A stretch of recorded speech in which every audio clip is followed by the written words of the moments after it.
We all enjoy the feeling of being cozy and comfortable, especially as we're just starting to drift off into peaceful sleep. It's the reward we get for all the energy we pour into our daily lives. Be it work, study, hobbies, or taking care of others and taking care of ourselves, or even just all the thinking that our brains do throughout the day. It all requires energy and effort. So let this be the time that you reward yourself with rest.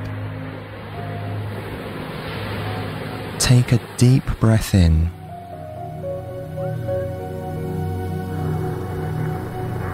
and then back out, feeling the weight of your body pressing into the bed. Enjoy the serenity of the space around you. This is where you come to rest and recharge, and to leave the day behind.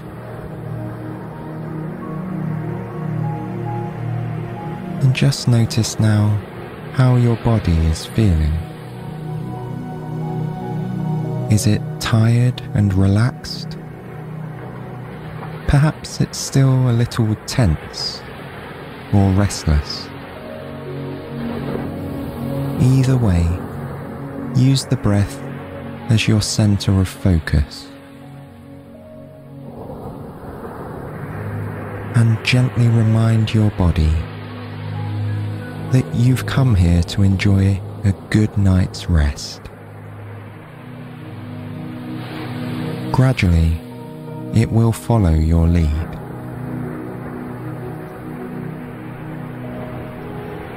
And as you begin to feel nice and relaxed, prepare to leave your body in the comfort of your bed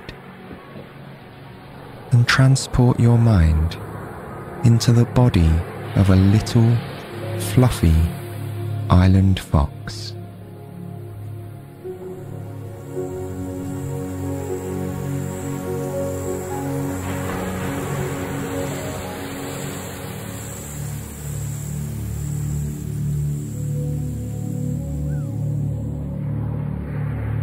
Imagine that you are a little grey fox, curled up, warm and snug in your thick fur coat, soaking up the heat and comfort of your safe, dark den. Beneath you is a soft bed made of the dried grasses and lichens that line your cosy sleeping chamber. You have just begun to stir from a long, restful sleep, and your still groggy mind is in no hurry to wake up. You blink your eyes in the dark a few times, slowly registering that a little bit of the dawn light has made its way down your tunnel and into your sleeping room. As your awareness gently builds, you find yourself curling and stretching your toes in all 4 feet, feeling them lengthen until they reach their peak stretch. Then your legs begin to straighten out and move as well. Soon, all of your limbs reach that blissful feeling of a good stretch, before they relax and settle back into the straw. Almost without your knowledge, your body takes a deep breath to bring oxygen to all of those muscles, and your brain responds by waking up just a little bit more. Your mind drifts to the outside world, and your curiosity moves your body to slowly roll itself upright to face the entrance of your sleep chamber. You sniff the air, gathering the first of the day's news that travels into you from outside through myriad scents. You smell the fresh and salty sea air.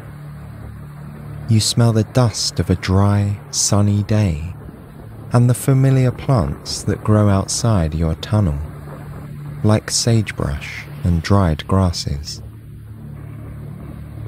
You're in no particular rush to get anywhere.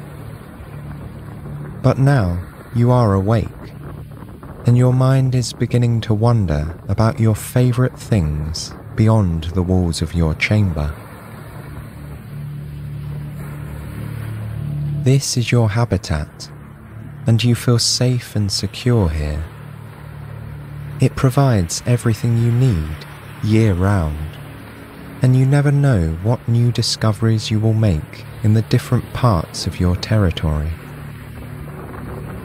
Suddenly, you are rather eager to get outside and see what the world holds for you today.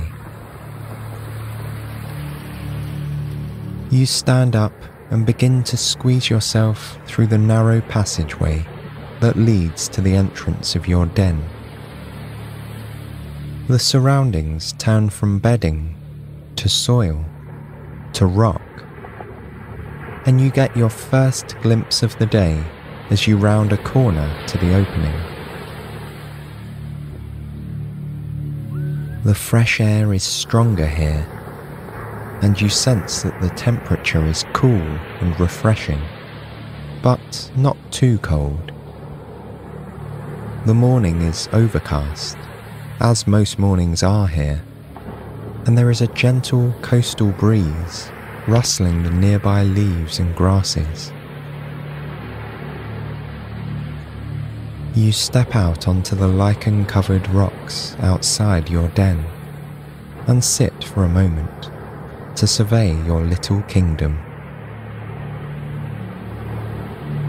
At your feet, going downhill away from you, is a gulch where water flows sometimes, and where dark green plants grow thick and lush. Your eyes follow the line of the gulch across a small floodplain and out onto the pebble-lined beach. There, small, dark blue waves crash into the rocks and then return back out to the ocean. You watch the waves for a few moments, allowing yourself to be mesmerized by their rhythmic movement up and down the shoreline. This morning, you start down one of the well-worn paths you created by travelling this way hundreds of times before. It leads you into the gulch and the thicker, taller bushes that crowd its bottom. Soon, you are under a dense canopy formed by the dark-leafed shrubs. Your short legs and compact body mean you fit easily beneath the lowest branches. Down here is a natural sandy room of sorts, edged with plant trunks and the boulder walls of the gulch. You delicately sniff and inspect the low-hanging branches at head height, curious to find out if anyone you know has passed by here recently, or if any unusual animals have wandered into your secret spot. But all you smell is the woodiness of the branches and the unique mineral odour of the sandy soil beneath your feet. The air is still, and the sounds of the ocean are muffled here at the bottom of the gulch. You enjoy this quiet moment of peace and solitude in this natural little room. Soon, you remember that some of these tall bushes overhead produce sweet and tangy berries, and you wonder if any of these fruits have ripened since you were here last. you smell the branch above you. With a single whiff, you know this kind of bush does not offer berries, so you move a few steps down to the next one. This smells much more promising. You recognize it as the kind that has bunches of delicious, bright red fruits. You follow your nose to a low-hanging cluster of ripe berries and sample them one by one, taste testing each with your tongue and biting off and chewing up those that seem most ripe. When you are finished with that bunch, you move upwards inside the bush and repeat your sampling and nibbling. The plant has wide, smooth limbs that are very easy to climb. You effortlessly make your way up past the dark, waxy leaves to get to the berries that dot the ends of the branches. Occasionally, you sink your claws lightly into the bark for extra balance. There are plenty of berries this time of year, and after only a few minutes, you've had your fill.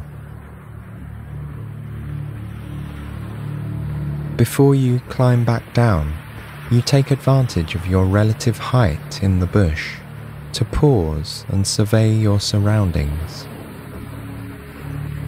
Though you are still in the bottom of the gulch, you can see a little distance down to the beach. For a moment, you enjoy watching small sparrows flit back and forth across your line of sight.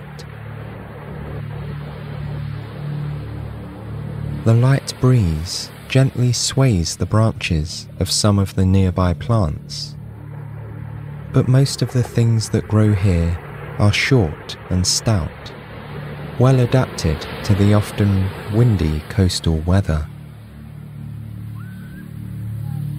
Your view of the quiet scene of the floodplain and the shore is inviting, and you know this part of your territory is good for foraging the rest of your breakfast. You remember the berries on the salt bushes that grow in abundance between here and the beach. There are also lots of mice and grasshoppers. You climb back down the bush and find your trail again. Then you follow it downhill until you emerge out of the canopy into the open sage scrub that dots the floodplain. The salt bushes do not disappoint. The first one you walk up to offers its tiny red and purple berries that are sweet on your tongue. They grow on the end of its silver-leafed branches, and you sample them with satisfaction. These plants grow low to the ground. At your full height of 8 inches, you stand taller than them. Were you not a fox used to living on this Channel Island, you might feel exposed. But here, you know you are king of the castle, and you carry on selecting your berries with perfect ease of mind. Your species is unique in how fearless it is for such a tiny animal. Island foxes weigh around 4 pounds, just half the weight of a house cat. Yet, they have been the largest predator on these shores for at least 10,000 years. They are descended from the mainland grey fox, but their time in isolation on the Channel Islands has led to a number of special adaptations. Some of these are physical, like their smaller stature, which helps them make the most of limited resources available on a compact piece of land. Some are behavioural, such as not wasting energy on defensive behaviours when there are no predators. Grey foxes on mainland California have many, including larger mammals and certain types of eagles. But here on the island, there are no mammals bigger than you, the fox. The bald eagle is the only of its kind native to this place, and it eats fish. So, you are free to roam your world fearlessly. And you do. Unlike your mainland cousins, you walk in the open, day or night. You take naps any place you please, and are free to follow and satisfy any impulse or desire. When you are finished with the berries of this bush, you meander through the open spaces of the floodplain with no particular destination in mind. The ground beneath your feet is sandy. Here and there are tiny lines, miniature tracks left behind by beetles or lizards. But other than that, it's fairly smooth and compacted, as nobody but you walks through this place most of the time. The daylight is getting brighter as the fog burns off. The birds are singing their morning songs, claiming their territories, wooing their mates, and flitting from bush to bush in the light, salty breeze.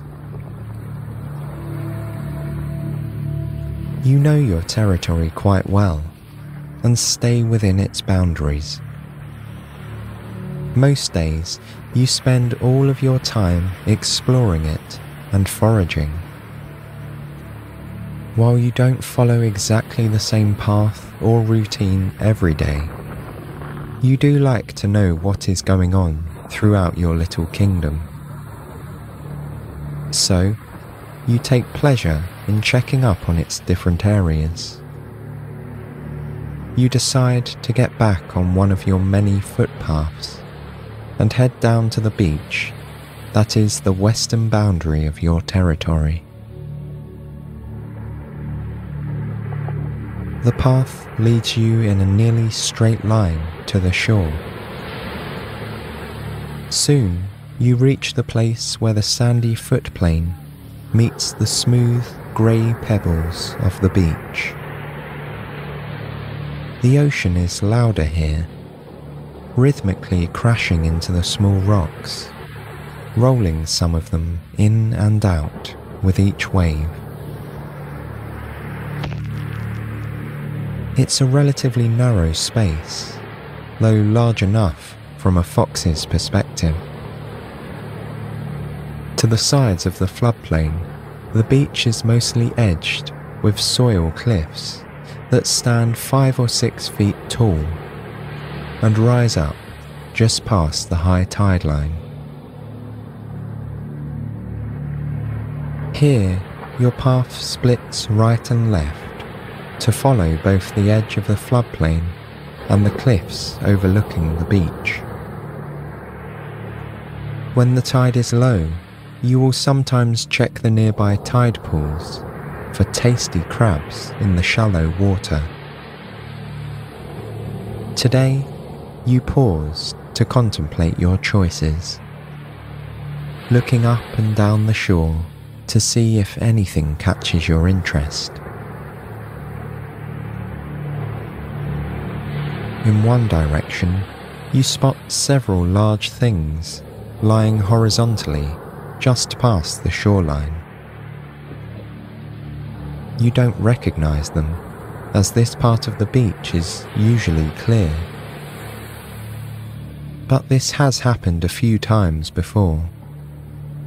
Occasionally, your beach is visited by huge marine mammals, and other times, whole trunks of trees will wash up as smooth, weathered grey driftwood. You decide to get a closer look to see if you can figure out what they are. They are rounded and solid, making you suspect they might be some of those marine mammals you have seen from time to time. Driftwood is usually longer and thinner and rarely arrives in groups.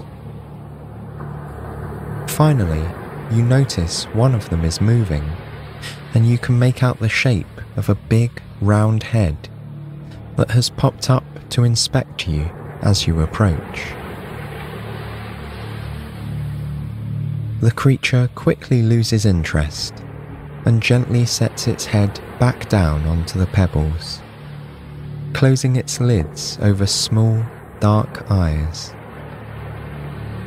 The other animals do not stir, and you understand that they are here to rest. These are elephant seals, and they are on shore now to sleep while their bodies do the work of shedding their old winter fur and growing a new coat. They will not move as you get closer. They aren't bothered by much.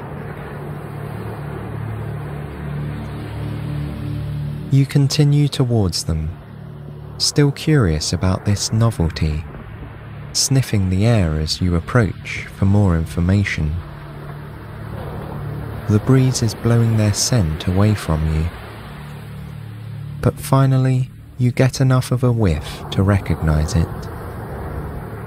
You have smelled this before, when the wind blows south from your neighbour's territory. Some days you have heard the sound of dozens of these animals coming from that direction. That happens in winter when they move ashore to have their pups. It appears that this small group of adults are the only visitors to your beach today. You pass nearby their large bodies. As you pause to inspect them up close, you notice that their fur appears patchy and two-coloured. The longer, older fur that is falling away along the edges is a dark brown colour, while the new, shorter, smoother fur is light and sandy. Dark, bare skin is visible just underneath. It makes sense that they are now ashore, as swimming would be much too cold for them with that exposed skin. You know from experience that these visitors will stay a while on your beach, napping the days away and moving only occasionally to reposition themselves more comfortably. Feeling satisfied that you are up to date on the goings-on in this part of your territory, you continue on your way along the pebbly shoreline.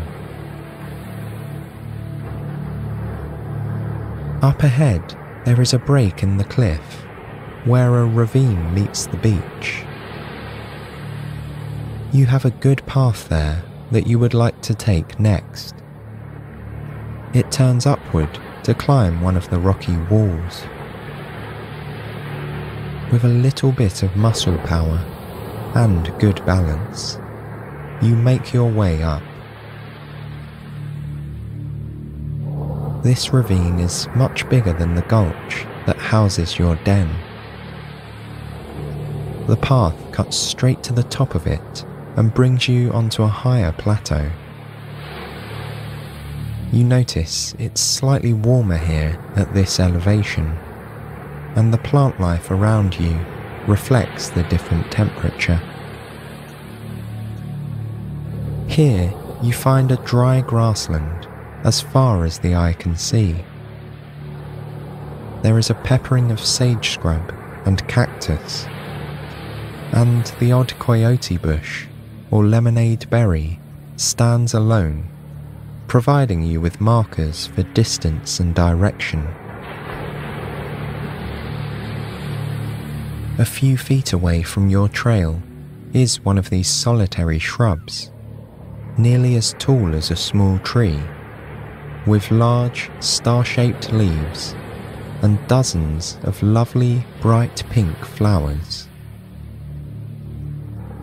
There is a nice open area beneath the shrub, and you step under it to have a look. The ground below you is littered with delicate pink flower petals that have fallen from the branches above. This is an island mallow bush, a very rare and beautiful plant, whose only natural home in the world is on a few of the Channel Islands, like this one.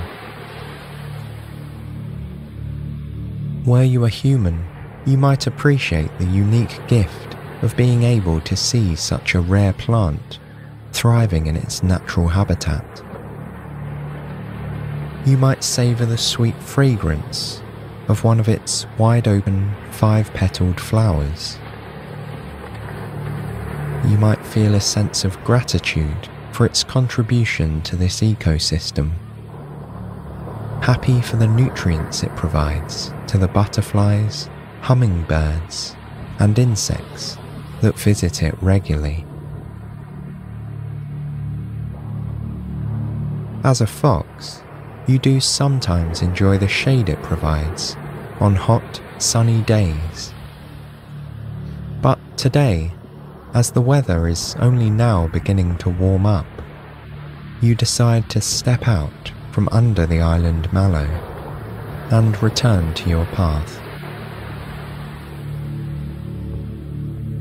Above you, the sun has finally won its battle with the morning fog, and a warm yellow light is gaining strength with every passing minute.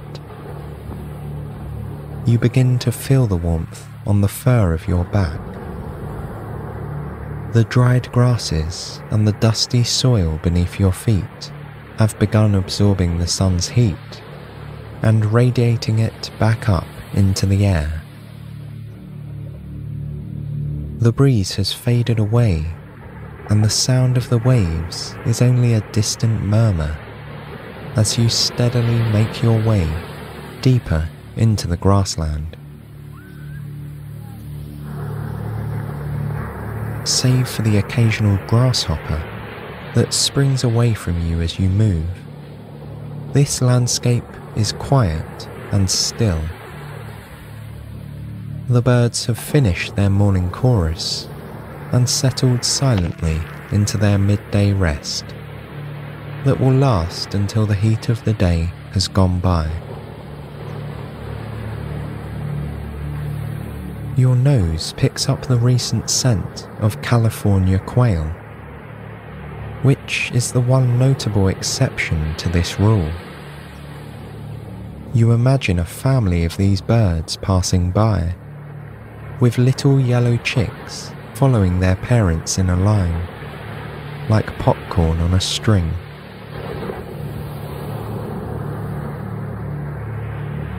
Returning from your daydream, you slow your pace as the warmth on your fur and the heat radiating up through your pores is too irresistible to ignore.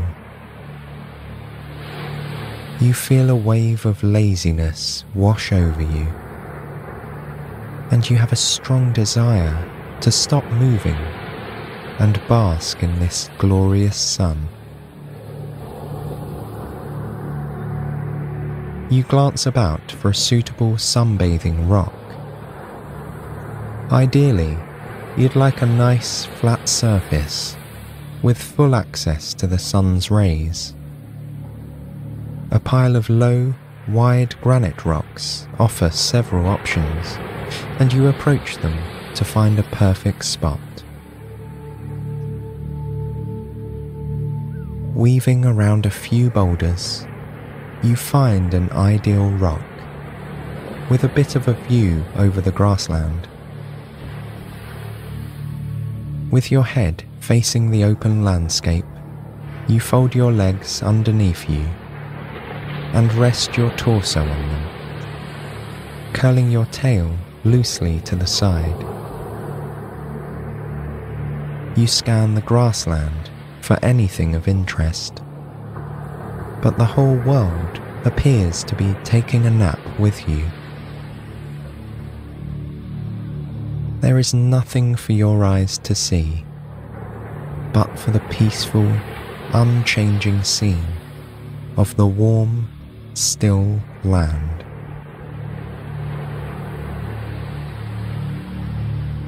Your mind absently tracks the gentle sounds of the grasshoppers chirping nearby, and the distant echoes of the waves crashing on the beach below the plateau. Seabirds call to one another in the distance. Your nose picks up a hint of sagebrush in the air, among the smells of sun-warmed straw and heated earth. Gradually, your eyelids feel heavy, and you allow them to close against the sight of your tranquil yellow grassland.